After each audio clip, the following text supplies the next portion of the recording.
Hi, everybody. This is the investing teacher, high school science teacher, teaching others how to invest. This quick weekly update video, I'm going to go over positions made and cash cure puts and covered calls and looking at some possible positions for next week.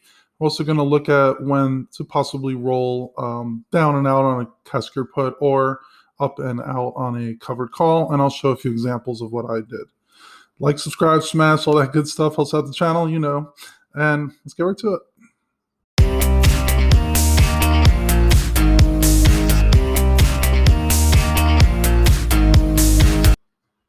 All right, so it's been a pretty busy week, well, somewhat. Did all the positions in blue or the last week's trades. There's a few purple that are still open.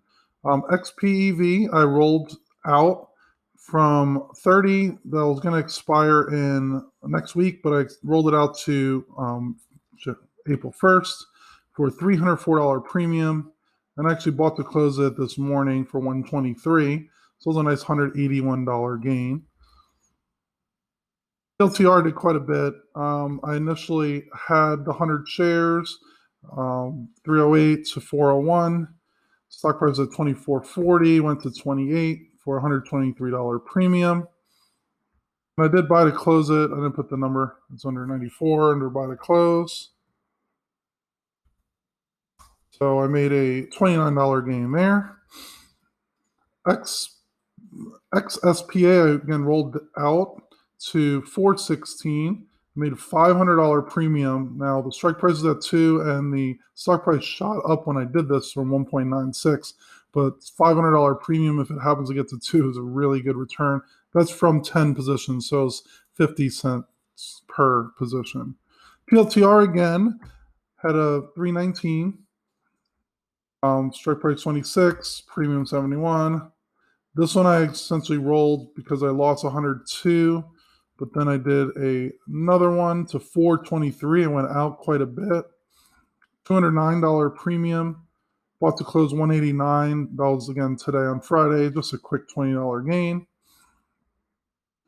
Main position that I did was rolled out to 409 for 28. That's a $200 premium, so that should offset the other rolling that I had. The delta is 0.43, so this particular option might go exercise. However, I did buy the shares. I actually bought about 25 shares at $20.50, and then I bought the rest at around $23. So the cost basis on this 100 shares is pretty low, about 22 or so and change, and I'll definitely appreciate taking a strike price at 28 and making $200 premium out of it.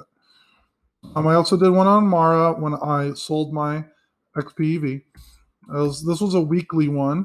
40.03 was the stock price. Did a strike price all the way down to 30, and it made $104 premium. So 104 divided by 30, not 20, is a 3.46, about 3.5% return in just a week, and the delta is only 0.14. Now, Mara and these crypto stocks can move quite a bit, so that's why it's a little bit dangerous, but I think for the premium, it's worth doing because that's a very high return for just a week, and I might keep doing this each week, especially if the premium.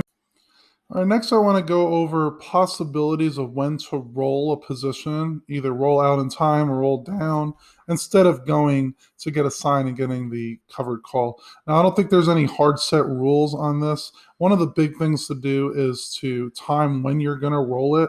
Ideally, you roll right before it gets in the money if you are deciding to roll. So for XPEV, for instance, the stock was at 35. I sold the cash put at 30. And it went immediately to 30 pretty much in a day or two. I decided to roll just out a few weeks when it hit that in the money. If you waited, and I was thinking that the stock might tumble down to 25 or so, and then if you try to roll it, it's usually not a good return on the premium. You might have to go really far out on expiration. So one of the general tips is if you're deciding to roll, try to do it before it's in the money, because then you get a little bit more intrinsic value out of the position. If you do like your stock, though, you shouldn't mind getting assigned. So another just general tip, if you really want your stock, obviously just let it get assigned and then do cover calls on the other end. If you're doing a meme stock, you're doing a pretty high implied volatility play, you don't necessarily want You could attempt to roll it week, 2 weeks or so, possibly roll it down, because then you could get a little bit more secure with your funds. But again, I don't think there's any hard set rules on this. All right, this example, and I'll leave a link in the description, shows from Tasty Trade. They're a option-based brokerage, even though you could buy stocks as well. And they're showing when are good times to possibly roll a position. So by taking action when our strike is initially breached, meaning your strike price is currently what the stock price is, we're able to collect a larger amount of credit for the roll. This translates to a higher win rate and larger profit loss per day. So if we have a 30 delta, let's say stock's at 35, you sell a cash put at 30 with 30 delta. If you strike breach and then you actually roll it, your win rate is relatively high, still 82%. It's a little bit higher than the approximate 70% win rate with the 30 delta was initially. And then in these particular examples, you did get a little bit extra credit per day. Now, if the break even is breached, where you're going lower than the strike, so for example, if the stock's at 35, you sell a cash put at 30, let's say you make $1 or $100 in premium, your break even would then be 29, do 30 minus 1. In this case, your win rate's actually slightly lower, and you're getting a lower credit per day. The reason for this is your option's actually in the money instead of at the money where the strike's breached. And then in this case, usually rolling based on the data is showing that it's not as preferable. So again, general rule, if you're deciding to roll, try to roll right before it gets in the money and don't wait too long afterwards. And sometimes you might just want to get assigned and then sell covered calls in that regard as well.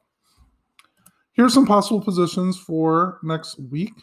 I have TQQQ. You might need to get an actual approval for this one because it's a leverage ETF.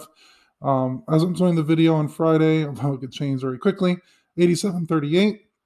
You could sell and put for next week at 80 and get $205 commission. 205 divided by the 80, looking at 2.5% return in just a week, and you get $7.38 of downside protection. TQQQ did go down quite a bit in the last few weeks, so there's a good chance it might recover up, but I still like to have some downside protection. $7, about 10% in a week, which I'm not saying can't happen, but it's a little bit unlikely. The delta on this one was about 0.25 or so, so might be a possible position to look at. Another one to look at, NNDM. Stock price at 10.75. It did go down to about 8.50 at one point. I do currently own this position in my other account and actually have a cash put at 12.50. But right now the stock's at 10.75. If you want to sell 1 week out at 10, so a little bit of downside protection, you still make $54. 54 divided by 10, at a 5.4% return in just a week. So it is a little bit riskier. If you do want NNDM, that might be a good position to look at. Also, one last thing I want to mention, in my SNDL mini challenge, I had to move my brokerages to Schwab because I'm saving more in commissions. Vanguard was charging $1 per position, Schwab's 65 cents. So could be pretty dramatic savings if I'm doing weekly or bi-weeklies with 5+ positions, looking at $3, $4 per every few weeks saved. And that could grow as I get more positions. I did sell a covered call at 1.5. That is unfortunate because I initially started the challenge at 2. So if I do get assigned a 1.5, I am taking a 50-cent per share loss on it. But I did receive 8 cents premium for a 2-week position. And currently the stock's around 130 or so. So there's a chance it goes to 1.5. If it does, then I'll just sell a cash put at 1.5 as well. And we're up to about 540 shares. Hopefully we can get to around 600 or so shares by probably the end of April or so. I'm just taking the premiums from SNDL, buying more shares with the stock. So that's it for this week's update. If you have any questions or thoughts, leave a comment down below. I read and respond to all comments. The investing teacher, high school science teacher, teaching others how to invest. Be nice out there, enjoy life, and I'll see you guys next time.